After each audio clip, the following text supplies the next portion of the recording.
God Save Birmingham, a zombie survival game where you are playing as a farmer against a whole bunch of medieval peasant zombies, set in early 14th century Birmingham, England, replicated by what Birmingham may have actually looked like back in the day, and it still looks a little bit like that today.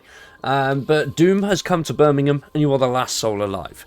Now, we've already covered this in the 8.5-minute trailer that the team released the other day. Now, that trailer was really cool, loads of cool stuff in there, and I actually like the look of the game.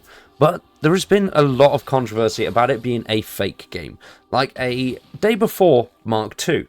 And I don't think that's the case. They've had a booth at PAX East. Now, well, as far as I can remember, I don't think the Day Before developers did anything.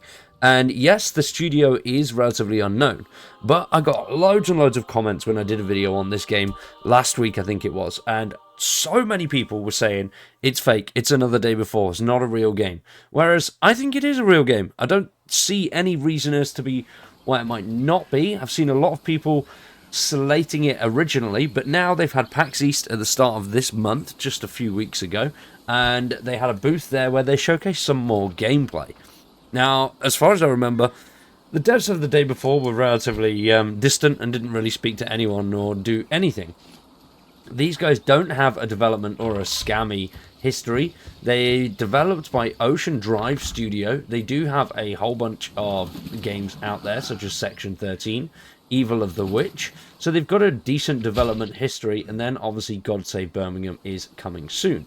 Now, these games are all relatively decently written, with Section 13 being released in 2023 and a mostly positive review score out of 563 reviews.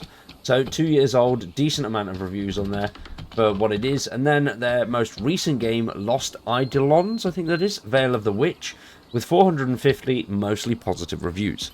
Now, the game that they are trying to make isn't exactly the most technologically advanced game ever done, and was going to be the answer to all zombie survival games, as the Day Before were claiming.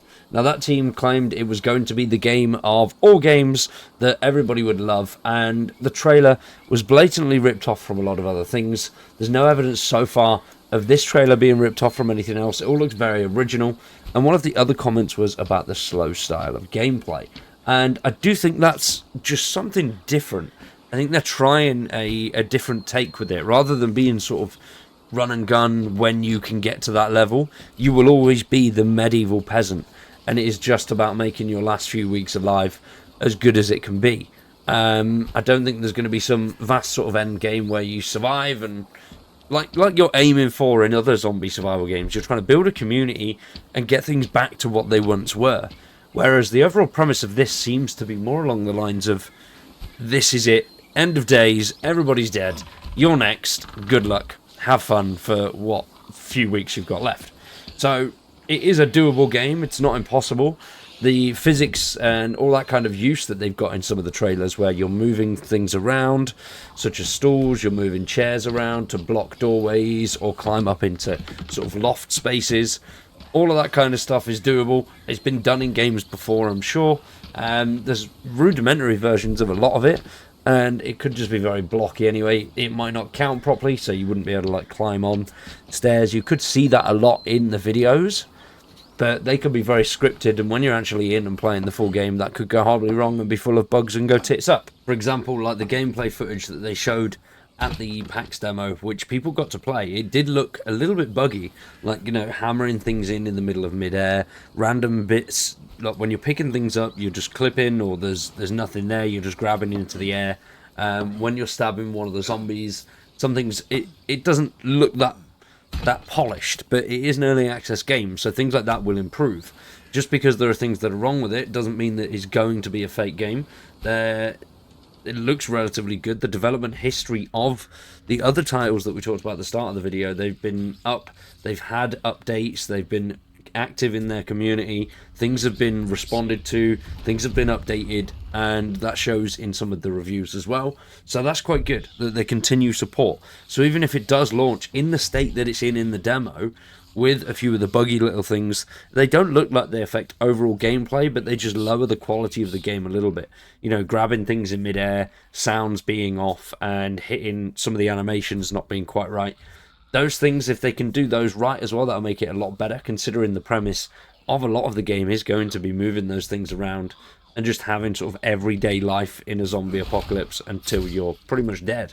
There will be a story later down the line, but we don't know much about that yet. So what the actual goal is going to be at the beginning is yet to be seen. Hopefully we learn a little bit more soon though. So I'm not saying it's going to be a perfect game, but it definitely looks like a real one. Now, another reason I say it's not fake is because at the PAX demo, they had a booth open where you could survive a 30-minute demo and basically see if you could survive that whole time. The demo is going to be playable on Steam soon, so stay tuned and follow them on all of their socials for that. Now, I do like that. That's brilliant. They've let people play it. So I'd say it's definitely not a day before situation. Now, I'm not saying it's not going to be a buggy mess. As mentioned, you know, being able to climb over the chairs and stuff, you could glitch through them, get stuck, have chairs stuck to you. There could be all sorts of stuff like that. But we'll have to wait and see. I think if you take a demo to somewhere like PAX, you're relatively secure in the belief that your game's going to work relatively well in that small section. So we'll have to wait and see when it actually releases and they start to scale it out a bit more. There was also a brand new 22-minute gameplay sort of clip, which quite cool. Some of that has been playing in the background. There's some awesome stuff in there, and I'm very excited for this game. Definitely not fake, 100% looking forward to it. But what do you guys think? You still on the fence about this one? Let me know in the comments down below. Sorry it is a shorter video than usual, but just wanted to speak about God Save Birmingham. I'm very excited for this, so make sure you subscribe to the channel and stick around for much more content as and when we get more news on the game.